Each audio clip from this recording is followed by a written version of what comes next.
Okay, this video is again in continuation of laminar flow and viscous effects. Unlike the previous unit, here I have made separate PDF files for separate videos because the earlier the theory and problem were together and I used it 2 times. Here this PDF file specifically corresponds to problems. So the important relation that we have already derived is shear stress distribution tau is minus delta p by delta x into small r by 2. When small r is 0, you will get tau max.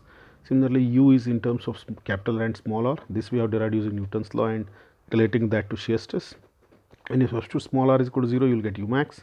When you derive u bar is equal to q by capital A, you get the average velocity. And also we proved that average velocity is half the maximum velocity.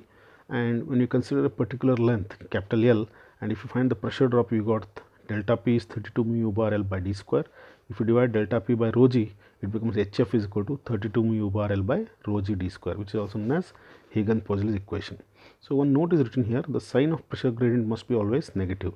That is, if you get minus delta P by delta x as 14,400 Newton per meter square, the meaning here is delta P by delta x is minus 14,400 Newton per meter square per meter length. That is, pressure decreased by this magnitude per unit length of the pipe. And if after doing all this, suppose in a derivation power lost is asked, then you should not say that something this is totally irrelated here. It's exactly nothing but P is equal to rho g q into HF. But how to obtain HF? HF is delta P by rho g. Delta P already you know, divided by rho g you will get HF. Then you know rho g q multiplied by HF, you are going to get the power required. We will use it in one of the problems. So in the first numerical here, it's given that mu is 1.1 poise, diameter is 100 mm, length is 12 meter, mass flow rate is given instead of discharge, density is 900 kg per meter cube. You are supposed to find the pressure difference. Please remember, when it says that pressure gradient, it is delta P by delta x, whereas pressure difference, it is for a particular length, that is delta P. So first thing is use Q given mass flow rate. So we know that mass flow rate in kg per second is kg per meter cube, that is sorry meter cube per second, q into density kg per meter cube. So q is m dot by rho. So m dot is given as 3 kg per second. We already know the density. When you divide, you will get q as 0.0033 meter cube per second. Now average velocity u bar is q by a, diameter of pipe is given.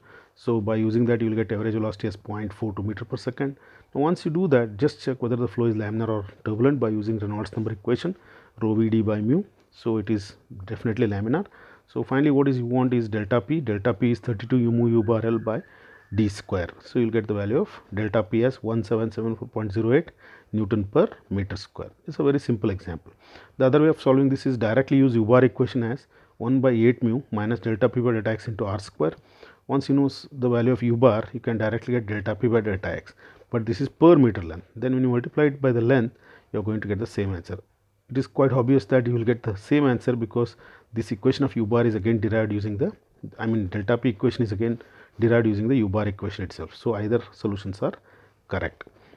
In the next problem here, mu is given, rho is given, diameter of pipe is given, length is given, discharge is directly given LPS. What you are asked is pressure drop plus tau at the walls. So here, since u bar is q and area both are given, first calculate the value of u bar, which is 1.178 meters per second. Now check the flow as laminar, definitely it is yes. Now P1 minus P2 delta P is, we have a standard formula, directly you can substitute and obtain it as 684,288 Newton per meter square. The additional thing here is tau at the walls. To get that, we have ready-made equation. Tau is minus delta P by delta x into small r by 2. When small r is capital R, it is maximum. Tau at walls is nothing but tau max. So you will get the value as 28.5 onto Newton per meter square. So one caution here is, normally in all the equations we have r by 2 and the value given for pipe dimension is diameter. When you divide diameter by radius, you will get, 2 you will get radius. So you should not end up here substituting r by 2 as 0.505 by 2 because radius is 0.025. So either you calculate radius separately and then substitute, or in the equation itself wherever there is r, first you write 0.05 by 2, then again divide by 2 because tau max equation contains divide by 2. So better calculate radius and then substitute. That's what is I have written here in the note part. In the third problem, mu is given, density is given, diameter of pipe is given, shear stress at the walls is also given. What you are supposed to find is the pressure gradient, average velocity and Reynolds number. See, you all you write all the equations on a page, then you can solve it by any method, but there may be a method which takes less time. For that you have to choose the appropriate equations. Now when shear stress at the walls is given, directly we can use that, because that equation also contains delta p by delta x, and r is again, as I said, diameter is 0.1 divided by 2 is r. Keep r ready so that in the equation you can substitute r by 2. Now 196.2 is delta p by delta x into r by 2. So, you will get delta p by delta x as 7848 Newton per meter square per meter. Please see the units. So, pressure gradient is 7848 Newton per meter square per meter. Next, to get u bar, we have already derived relation. Remember that normal equation u, small u or u max has 1 by 4 mu. Only in u bar you have 1 by 8 mu. 1 by 8 mu minus delta p by r square. So, here I have written r, use u bar as u max by 2. So, when you are writing u max, you write 1 by 4. Finally, it comes to be 1 by 8 mu. So, just go through these equations and remember them. You will get u bar as 3.5 meters per second. Next, r is rho v d by mu. Rho is known, v is known, d is given, mu is given. So, directly you can find that. In some cases, instead of using u bar as this equation, you can find q, but q, remember, q is pi by 8 mu. So, find q with the equation, then divide q by pi r square, still you will get u bar. So, all equations finally lead to the same answer. And finally, in this problem, of course, it is not asked. If you are asked to find delta p, that is power required to maintain the flow after finding delta p. So, use HF as delta p by rho g. Delta p is P1 minus P2 by rho g. So, first find HF first using this delta p equation, then power is rho g QHF, which I mentioned earlier as well. Next, apart from this, the same flow can also be the same relations can be derived for parallel plates. So, parallel plate, one definite example is, maybe there is a tank containing some fluid and there is a leakage through a crack. The crack represents two plates which are separated by a distance t apart. They are parallel plates. So, here I have not again derived all the relations, but applying the same principles as we applied for circular pipe, you can derive the relations for parallel plate. It may look quite complex compared to the earlier one, because there only pressure was changing from P to P plus delta P, but here between these two plates the shear stress also may change. There the same cylinder has, the cylindrical fluid element has same shear stress over its entire surface, but here since the two plates are separated by distance t, the shear stress at one end is tau into delta x into 1, at the other end is tau plus dou tau by dou y into delta y whole multiplied by delta x and delta 1. So, since that gradient is on both sides, the solution may be little bit lengthier compared to this one. This means in the circular one. So, again the equation that you get is u is 1 by 2 mu into minus delta p by delta x into ty minus y square. Please remember here t is the definite gap between the two plates, y is a variable where the plate is being considered. So, when you substitute y is equal to 0, you will get u max.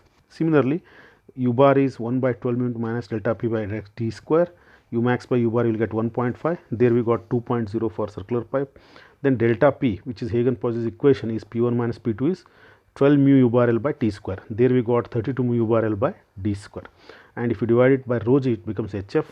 And after finding HF, if you want to find power, you can find rho g q into HF. The plot is same. Shear stress plot is similar to a shape of K, where tau is 0 at the center, maximum at the ends. Velocity is maximum at the center and 0 at the ends. The shape of velocity profile is parabolic. For tau, we have a linear profile because tau is directly varying with r.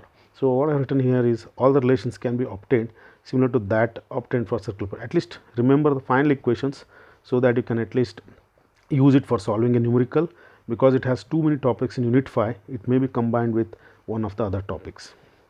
Now, as I have tried here solving a couple of examples related to parallel plates. So, in one of the problem, it is given distance between the plates is 1.6 mm, average velocity is 0.2, mu is 0.01 poise.